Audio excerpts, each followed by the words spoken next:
আরে শোনো, কি রে তোর কাজগুলো হলো? হ্যাঁ দিদি, আমার সব কাজ হয়ে গিয়েছে। তাহলে আমি তাহলে আজকে আসছি। ঠিক আছে, যাওয়ার আগে না গেটটা মনে করে বন্ধ করে দিয়েস। আমি স্নানে চললাম। আচ্ছা ঠিক আছে। দিদি, হ্যাঁ? কালকে তোমাকে বলেছিলাম না ওই পুরনো জামা কাপড়গুলোর জন্য। না রে, আমি না সেরকম কোনো কিছু পুরনো পাইনি। আচ্ছা ঠিক আছে। কবিতা শুন। হ্যাঁ দিদি। তোমার পুজোর জামা কাপড়। হ্যাঁ, তোর আর তোর পরিবারের জন্য।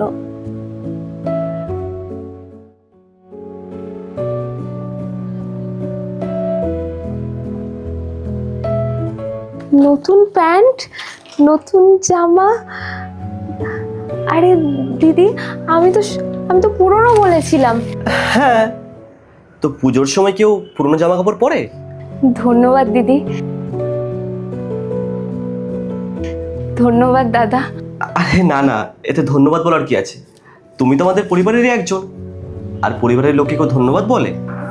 জানো তো, আমার হাজব্যান্ড যেখানে কাজ করে সেখানে কাজের জায়গায় না আমার হাজব্যান্ড কিছু জামা কাপড় চেয়েছিল পুজোর জন্যই। কিন্তু ওখানকার লোকগুলো বলেছে আমার হাজব্যান্ডকে যে সব সময় শুধু এটা চাই ওটা চাই করতে থাকে। তারপর যেন আমার হাজব্যান্ডকে কাজ থেকেই বের করে দিয়েছে। আর তুমি যখন বললে না দিদি যে আমি জামা কাপড় আমার কাছে নেই, আমি ভাবলাম হয়তো এবার পুজোতে হয়তো আমরা আর জামা কাপড়ই পরতে পারবো না। কিন্তু তুমি তো আমাকে নতুন জামা কাপড় এনে দিয়েছো। তোমরা কত ভালো দিদি।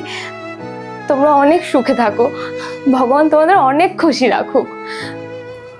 আর হ্যাঁ, তোর যদি কখনো কিচ্ছু প্রয়োজন পড়ে না আমাদেরকে এসে বলবি। আমরা কি বলতো, তোর দাদা আর দিদি, ভুলে যাবি না কিন্তু।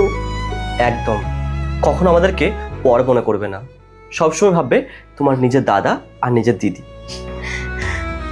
ঠিক আছে দাদা, অনেক অনেক ধন্যবাদ তোমাদের। যে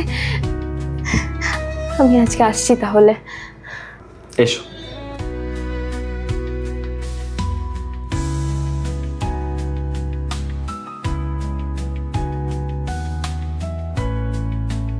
জানো তো সৌমি, আমরা যদি কাউকে মন থেকে সাহায্য করি না, তাদের চোখের খুশি আমাদের মনকে কতটা তৃপ্তি দেয়, তাই না? ঠিক তাই, সত্যি ওর মুখের হাসিটা দেখলে। চলুন। চলো।